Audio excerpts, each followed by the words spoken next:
बिस्मिल्लाहिर्रहमानिर्रहीम। Dear student, अस्सलाम वालेकुम। आज हमारे पास टॉपिक है क्लासिफिकेशन ऑफ ऑर्गेनिक कंपाउंड।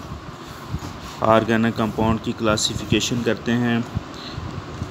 हमारे पास मिलियंस ऑर्गेनिक कंपाउंड्स हैं, कुछ नेचुरली हैं, कुछ सिंथेसाइज किए हुए हैं। ये मुमकिन नहीं है कि हम इन कंपाउंड्स को स्टडी कर सकें, हर एक कंपाउंड को एक एक करके स्टडी कर सकें। तो अपनी सहूलत के लिए इनको स्टडी करने के लिए हमने इनको ग्रुप और सब ग्रुप में डिवाइड कर दिया है, ताकि एक ग्रुप को हम स्टडी करें और पूरे ग्रुप के कंपाउंड्स की स्टडी हो जाए।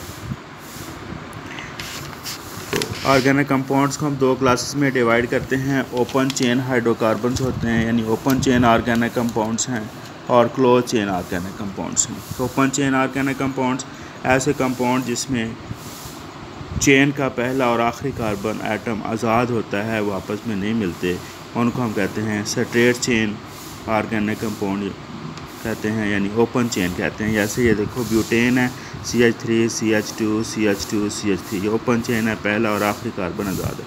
इस तरह ये ब्रांच में भी होते हैं कि दरमियान से हाइड्रोजन एटम रिमूव करके CH3 ग्रुप लगा दिया जाए, जैसे CH3 CH CH3 और CH3। ये क्या है, ब्रांच में आइसोब्यूटेन है, ये ब्यूटेन है, ये आइसोब्यूटेन है। ये स्ट्रेट चेन में है, ये ब्रांच में है। Close chain hydrocarbons organic compounds होते हैं ऐसे कंपाउंड जिसमें कार्बन एटम दूसरे कार्बन एटम के साथ मिलकर रिंग बनाता है। ये इससे साइक्लोब्यूटेन, एक कार्बन एटम ने दूसरे कार्बन एटम के साथ मिलकर रिंग बनाते, इसे कहते हैं cyclobutane. CH2 CH2 CH2 CH2, यानी ये। और हम इसके बाद क्लोज चेन की दो क्लासेस हैं हमारे पास। होमोसाइक्लिक कंपाउंड्स होते हैं, कार्बोहाइड्रेट से नहीं। होमोसाइक्लिक या कार्बोसाइक्लिक किसे कहते हैं, और हेट्रोसाइक्लिक कहते हैं। होमोसाइक्लिक की दो क्लासेस हैं, एक एलिसाइक्लिक कंपाउंड्स होते हैं। एलिसाइक्लिक कंपाउंड में सिर्फ कार्बन एटम जो है वो आपस में मिलते हैं और रिंग बनाते हैं, इसे कहते हैं एलिसाइक्लिक कंपाउंड्स। कार्बन एटम आपस में मिलेंगे और रिंग में, जैसे साइक्लोब्यूटेन है, इसमें CH2 CH2 CH2 CH2 cyclobutane है। साइक्लोहेक्सेन है, CH2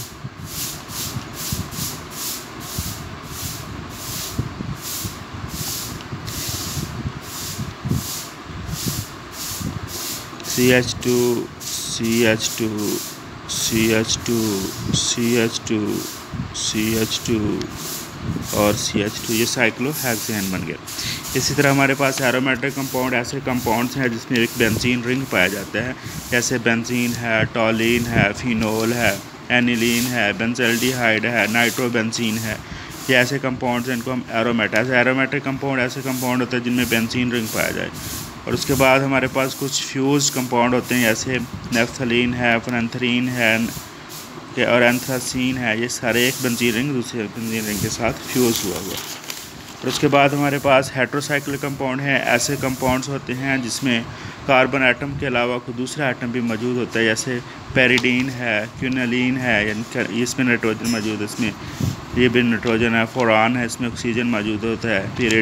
पायरोल है, इसमें NH है, और ये थायोफिन इसमें ऐसे, यानी कार्बन एटम, ये कार्बन ये कार्बन ये कार्बन ये कार्बन और ये क्या sulphur, carbon carbon carbon carbon और ये नाइट्रोजन। यानी जहाँ ये इसका कॉर्नर है वहाँ पे कार्बन है, लेकिन इसके अलावा कोई दूसरा एटम भी मौजूद है, इसलिए इन कंपाउंड्स को कहते हैं ये हेट्रोसाइक्लिक कंपाउंड, हेट्रोसाइक्लिक कंपाउंड्स।